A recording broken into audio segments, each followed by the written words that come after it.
సింధు నాగరికత. సింధు నాగరికత సింధు నాగరికతలో ఇది అతిపెద్ద నగరం. అతిపెద్ద నగరం.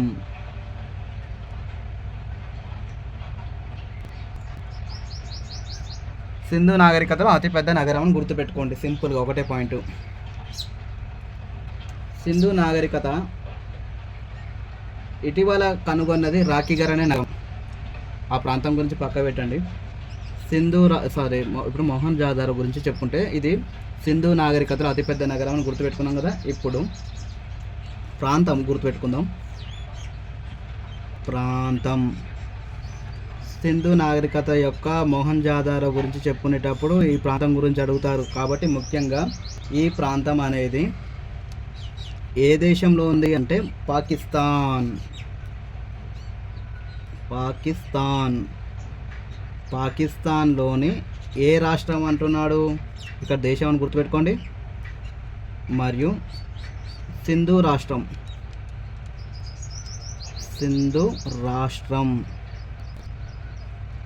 ఇక్కడ రాష్ట్రం అని గుర్తుపెట్టుకోండి, ఇక్కడ దేశం అని గుర్తుపెట్టుకోండి సింపుల్గా. అక్కడ సింధు రాష్ట్రం అయితే జిల్లా కూడా గుర్తుపెట్టుకోవాలి కదా. లార్కానా జిల్లా. ఏ జిల్లా? లార్కానా జిల్లా. ఇప్పుడు మనకు బిట్ట ఎలా అడుగుతారంటే కొన్ని ముఖ్యమైన నగరాలు ఒక సైడ్ ఇచ్చి కొన్ని ముఖ్యమైన నగరాలు ఒక వైపు ఇచ్చి అక్కడ ముఖ్యమైన దేశాల గురించి ఇస్తాడు. సో ఇక్కడ ఇండియాకు ఏమేమి వర్తిస్తాయి, మరియు బెలూచిస్తాన్ ప్రాంతంలో ఏమేమి వస్తాయి, మరి పాకిస్తాన్ దేశంలోకి ఏమేమి వస్తాయని చెప్పేసి అడుగుతాడు. కాబట్టి భారతదేశానికి వర్తించే నగరాలు తర్వాత తెలుసుకుందాం. అయితే ఇప్పుడు మొహన్ జాదారో అనే పట్టణం మనకు పాకిస్తాన్ దేశంలోనే సింధు రాష్ట్రంలోనే లార్కానా జిల్లాలోనే ఉన్నది. మరియు ఈ మొహన్ జాదారో అనే పట్టణంకు పక్కన ఏమైనా నది ఉన్నదా అంటే నది ఉన్నది కదా, మనం ఇంతకుముందు చదువుకున్నాం. అయితే దీని పక్కన సింధు నది అనేది ప్రవహిస్తుంది. ఏ నది? సింధు నది. కాబట్టి ఈ నది అనేది గుర్తుపెట్టుకోండి. సింధు నది అనేది ఉంది. తీరం. సింధు నది తీరం ఈజ్ ఈక్వల్డ్ మొహన్ జాదారో. సింపుల్గా ఈ పాయింట్ గుర్తుపెట్టుకోండి. అయితే హరప్పా 1921లో కనుగొన్నారు కదా. ఇప్పుడు 1922 ఒక సంవత్సరం తర్వాత భారతీయులో తెలివి వచ్చింది. మరియు బ్రిటిష్ కూడా చరిత్రను ముందుకేసి భారతీయులకు ఏదో ఒకటి అంటే ఏదో ఒక చరిత్ర చెప్పి వారిని కొంచెం ఆనందపరచాలి అనుకున్నారు. వీరు చేసింది మనకు ఏం లేదు. 1922లో ఎవరి నేతృత్వంలో అంటే ఆర్డి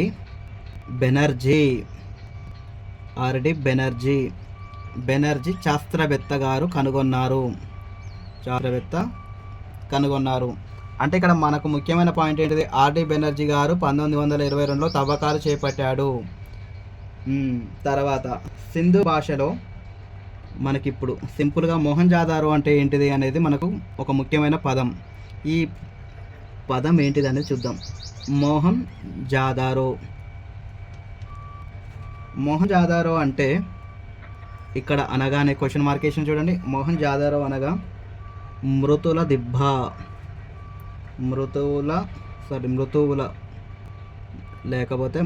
దిబ్బ. ఇక్కడ ఇదంతా కూడా కుళ్ళిపోయిన శవాలు, అస్థికలు. కాబట్టి ఇవన్నీ ఒకే దగ్గర పడ్డాయి. దీనికి కారణం ఏమిటంటే నాకు తెలిసి ఏదైనా ప్రళయం వచ్చి ఉన్నప్పుడు అక్కడ ఆ ప్రాంతంలో ప్రజలందరూ కొట్టుకొచ్చి ఈ ఒడ్డున ఎక్కడో ఒక దగ్గర పడి ఉన్నప్పుడు ఆ చోట లభించిన అస్థికలే దానికి మృతువులు అంటే మృతుల దిబ్బ అని అంటారు. కాబట్టి మొహన్ జాదారోకి మరో పేరే మృతుల దిబ్బ. ఇది చాలాసార్లు బిట్ అడిగారు.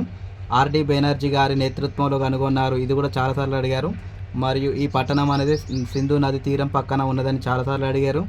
మరియు పాకిస్తాన్లో ఉన్నదా మొహన్ జాదారో, ఇండియాలో ఉన్నదా అని అడిగారు. కాబట్టి పాకిస్తాన్ అని గుర్తుపెట్టుకోండి. మరియు సింధు నాగరికతలో అతిపెద్ద పట్టణం ఏది అంటే మొహన్ జాదారో అని కూడా గుర్తుపెట్టుకోండి. అయితే ఇప్పుడు సింధు నాగరికతలో మరొక పాయింట్, ఇక్కడ ఒక గొప్ప మహాస్నాన వాటిక బయటపడింది. మహాస్నాన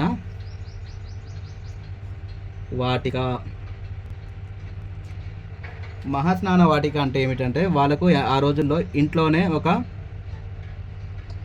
స్నానం చేయడానికి ఒక చిన్న గదిలాగా ఏర్పాటు చేసుకున్నారు. దాన్ని మహాస్నాన వాటిక బయటపడింది.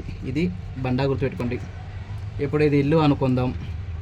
ఇటొక గలమ, ఇటొక గలమ, ఇటొక గలమ, ఇటొక గలమ, 4 వైపులా వీళ్ళకు గమలు ఉన్నాయి అనుకుందాం. ఈ మధ్యలో ఉన్న చోటు ఉంది కదా, ఈ మధ్య ఉన్న చోటులో వీళ్ళు ఏం చేసేవారంటే ఒక స్నానవాటిక ఏర్పాటు చేసుకున్నారు. ఈ స్నానవాటిక ఎలా అంటే కొంచెం లోతు ఉంటుంది. ఆ లోతు ఉన్న వాటిలో నీళ్లు నింపుతారు. ఈ నీళ్ళని నింపినప్పుడు ఇక్కడే మెట్లు ఉంటాయి. దాని కొలతలు కూడా ఇస్తారు. మనకి ఇప్పుడు కొలతలతో అవసరం లేదు కాబట్టి ఈ మహాస్నాన వాటిక అనేది గుర్తుపెట్టుకోండి. గొప్ప స్నాన వాటిక. అలాగే మహాధాన్యాగారం కూడా ఇక్కడే బయటపడింది. ధాన్యాగారం బయలుపడింది. తర్వాత సింధు నాగరికతను ఉద్యానవనం లేదా నిక్లిస్తాన్ అని కూడా అంటారు. దీనికి మరో పేరే మృతువుల దిబ్బ అంటారు మరియు నిక్లిస్తాన్ అంటారు. దీనికి మరో పేరు ఉద్యానవనం. ఈ పదం కూడా చాలాసార్లు అడిగారు. ఉద్యానవనం. మొహంజాదారోకు మరో పేరు ఏమైనా ఒకసారి అడుగుతారు. మరియు నిక్లిస్తాన్కు మరో పేరు ఉద్యానవనం, మొహంజాదారోకు మరో పేరు ఉద్యానవనం. ఇవి చాలు మనకు. తర్వాత ఇంతకుముందుకు మనం ఒక ఏమంటారు నటరాజు విగ్రహం బయటపడిందని చెప్పుకున్నాం కదా. ఇప్పుడు ఈ మొహంజాదారోలో మనకు నాట్యగత్తె విగ్రహం బయటపడింది. నాట్యగత్తె విగ్రహం బయటపడింది. తర్వాత మనకు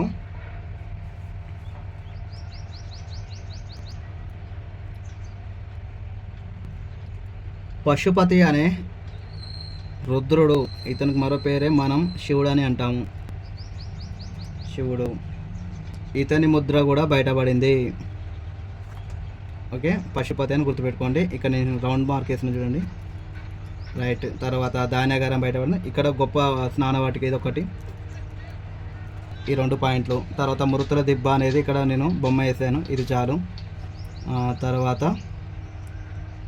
సింధు రాష్ట్రం అనేది గుర్తుపెట్టుకోండి, పాకిస్తాన్ గుర్తుపెట్టుకోండి. ఇక్కడ ఆర్డి బెనర్జీ ఇతని గురించి గుర్తుపెట్టుకోండి. సో మనకు కావాల్సిన ముఖ్యమైన పాయింట్లు ఇవి చాలు. ఇక్కడ నుండి